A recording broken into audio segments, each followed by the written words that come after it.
We just watched season 1 of The Edge of Sleep on Prime Video. A Markiplier production. And you should go watch it. Was it a production by Markiplier, technically? Sure. It felt like it. Yeah.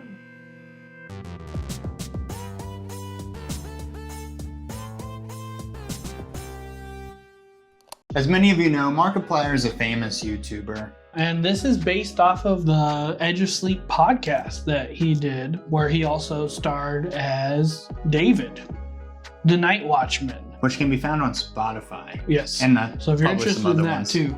But this is important because this is releasing on Amazon Prime, and Mark needs to get his movie Iron Lung out. And he needs all of us to support it, okay? Because Amazon says if we get him in the top 10, which they already did. They already did. But we gotta go no stop. We gotta go no stop. We gotta go no stop. Number 1. You okay? watch it again. Number 1. You go no stop. We gotta watch this stuff, support these small creators. Even though he's got millions of views, he is a small creator compared to Amazon. Yes. And we need to show that support and let these big corporations know it's stuff that we want to watch. Just let them cook. Go no stop. Go no stop. Get your sledge on. This review will contain spoilers. Just know that. And if you want to watch this and you can't because you don't have an Amazon subscription, get a free trial. It takes about 2 hours to watch the whole thing. Yeah. It's not very long. And then you can cancel the subscription. Yep. And it'll still help. So I think it's really important that as many people watch this as they can, because it's great to support people who are doing this kind of stuff. Even though Mark's not a small creator, he's not big Amazon either. So he's small to them, and we need to show support and tell those networks that people want to watch stuff like this. So just let them cook. Let's get into the review. It's a weird one. It's a little weird. It threw me off. I had a piece of paper. I was going to write some notes as we were watching it. I went through the first episode, and it was just a blank sheet of paper. I was like, I'm not sure what to write.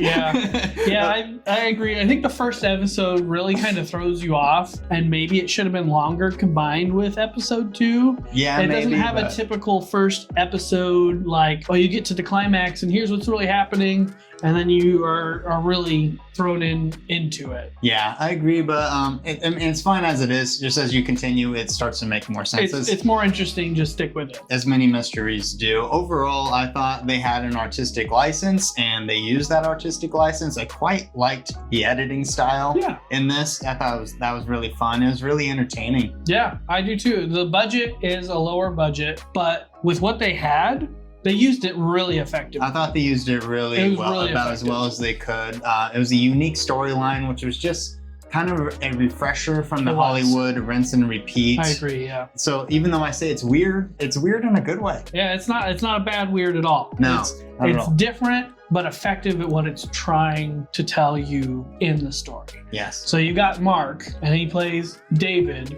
who is going through, what was it? Psychosomnia? Yeah, sure, I think so. Parasomnia, meaning that he gets these horrific nightmares and hallucinations whenever he tries to go to sleep. So he doesn't try to sleep. He struggles with this parasomnia. So he has these like elusive dreams. Is that the word for that? Lucid. He's like hallucinating, but he's like also moving in real life. He's very aware that he's dreaming. Okay, but and then these strange dreams, apparently in his past when he was a little kid, he's had this issue, but they went through this whole experimentation and tried to find like these rulers of sleep. I don't know what you would call them. Dream people. And so there are these, it's like this sci-fi kind of alien creature that has the ability to like get inside our consciousness. That's a little what bit I'm looking Freddy Krueger-like, but with a twist. Yeah. So I thought it was really cool. I mean, essentially I thought of it as an alien that can get inside our conscious. Yes. And I thought that like if I thought of it that way, that the whole thing made a lot of sense to I think me that's that exactly what it was. Yeah. So the way these aliens attack you is when you fall asleep and you have a dream, they can attack you in your dream, which I just thought about now. It kind of would have been interesting if somebody didn't dream that night and maybe they were still alive. Yeah, that could have been a twist. That would be interesting. And this affects the entire world, like all at once. People start dying, their bodies are just laying there, whether they were at a party or in the hospital or whatever they're doing. If you fall asleep, you die. And so that's where the drama comes in. I will say one of my scenes that I struggled with when I first saw it was when he needed to go save Katie. She finally answered and said, I'm going to sleep. And he was like, no, don't do that. And she hung up on him. He decided to just bolt it and start running like they said 3 or 4 miles. And during this scene, I was being toyed with because the car had broken down, so he had to run. However, there's like 100 cars. I had that exact same 100 cars around him. I'm like, I'm sure there's keys, like, if not in the car, hanging up by the front door. If you break inside real quick, it would save you a lot of time. It bothered me. However, I thought about this. I'm like, but what if you did that and weren't finding keys right away and you're just thinking, I'm wasting time. Like, this is time I could have been running. He chose the consistent route. He knew he could get there in, let's say, like 30, 40 minutes overall, and know he would get there in that amount of time. I thought about it and it's like, that's what I would do too. It's like, I know that that's probably enough time to get there in time. Let's take the guaranteed route and do that. However, for Mateo, who's trying to fix the car, bro, that dude should have been going house to house and just taking the car. There's better vehicles around than what he had. That's true. So one thing I did battle with, but in the end, I actually liked the scene. So one of the criticisms that I have of this, though, is that they didn't really set up what happens if you're not sleeping for X amount of hours up very well. I think we needed more of a control character that maybe had just hit, I'm fresh, I'm awake. It could have been Mateo's character, and he just got to the night shift. He had already slept real well, and then they start this whole thing. Because you kind of start off with David, and he already doesn't sleep well, so he's already at like 40 hours. He said of no 36 sleep. hours. 36 hours. Sleeping, They kind of briefly touch over as like, oh, once you get to 48 hours, you start hallucinating, you start not being able to do stuff, and then once you get up to like 72 hours, then you're going to wish you were back at 48. But I think they could have done that. Like, they could have showed that. They could have been more transparent about it and just more obvious, saying like at hour 40 you should expect this, and like educate the audience. Like, how long can we expect to stay awake before a body just completely shuts down? What's the record for staying awake? Like, give me some suspense. So when you tell me like we're at hour 41, we're at hour 60, I know like, oh, we're only a few hours away before our body should shut down. But like, we didn't have that suspense because I don't know when, because the way they were acting, the makeup made them look tired, but the way they were acting, just it looked like they could go for 200 hours at times. And like the makeup needed to evolve with their time of sleep, or lack of sleep, I should say. I agree. I made a note earlier when I was watching it. I was about halfway through episode 5, and I made a note and that said like, I see the makeup, but no one's acting tired. You could totally take advantage of people starting to fall asleep and create some suspense. Literally, as soon as I wrote that note, they finally started doing that. I was like, finally, but that should have existed prior to then. It shouldn't take 60 hours for you to start to want to doze off. They could have got to that towards the end. I think they had the right amount of characters. Like, you could have had Mateo be the fresh start character. I agree. You could have had David be the kind of in between. He's not really had much sleep, but he could go a little bit longer. He's used to it. And then you had Linda, the nurse, who was already on shift, waiting to be relieved and go home. She was exhausted the moment they ran into her. Yeah, she was more exhausted than the rest of them. And it didn't seem like she had as much trouble as the other two did staying awake. So it would have been cool to see them kind of like stair step, and you see her kind of go down and the other two help her, and then now we've lost David, he's kind of going down, and Linda's down, and then Mateo has to be like, no guys, come on, and then he starts going down, and just builds that tension and suspense. Like when they're missing the medical bag and then last minute found it, like that could have been a moment where it's like, oh, you forgot it because you're just so tired, you're not thinking straight. Just there's some details there that I think they could have taken advantage of to create more suspense.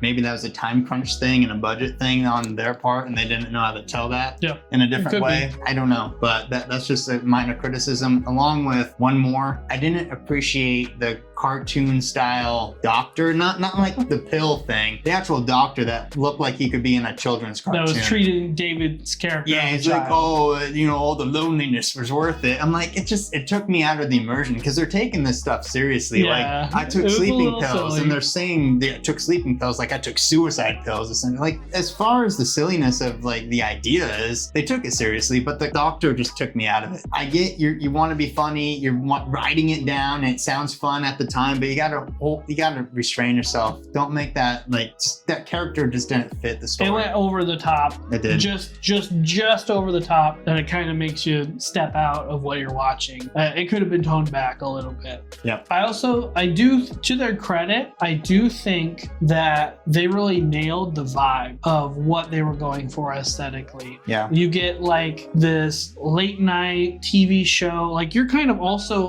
like how it's filmed, how it's presented to you. You're kind of also lulled into this like relaxed, you've been watching TV for a while. The weird commercials at night. Weird state. Yeah, it kind of just threw me back to old TV B-level horror stuff. And that was cool. I really liked that. I thought it was really fun. Overall, I think the acting was really good. I think Mateo really stood out there. Everyone did a great job. I think I know Markiplier too well that I know his mannerisms, and sometimes it takes me out of it, but a little bit. I think each time I see Markiplier on film, his acting continues to improve. Yes. This is his best work yet. I think it is worth noting that this was filmed during the pandemic as well. That's a so good there's point. been quite a chunk of time between when it was filmed and now that it's released. Yeah, I think overall it was entertaining. It seemed like the ending was hard to predict for me, and the story was consistent despite how kind of like unique and weird and clever it was. They stayed consistent. I think the biggest accolade that I could give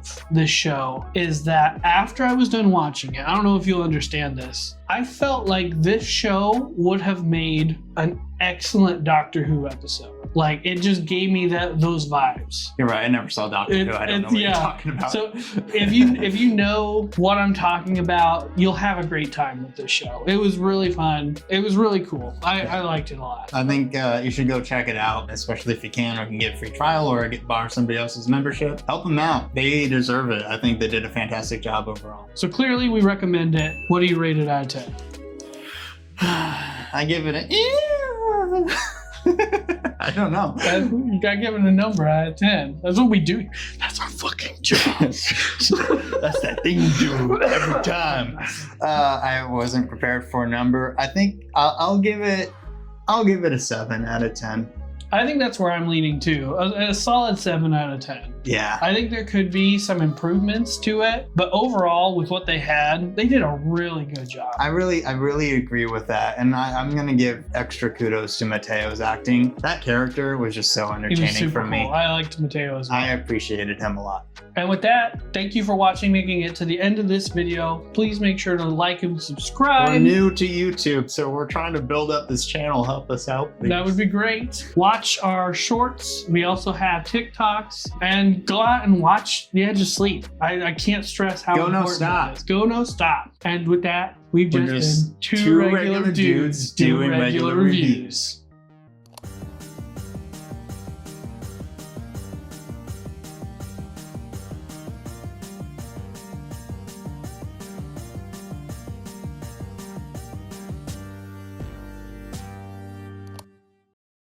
Bitches.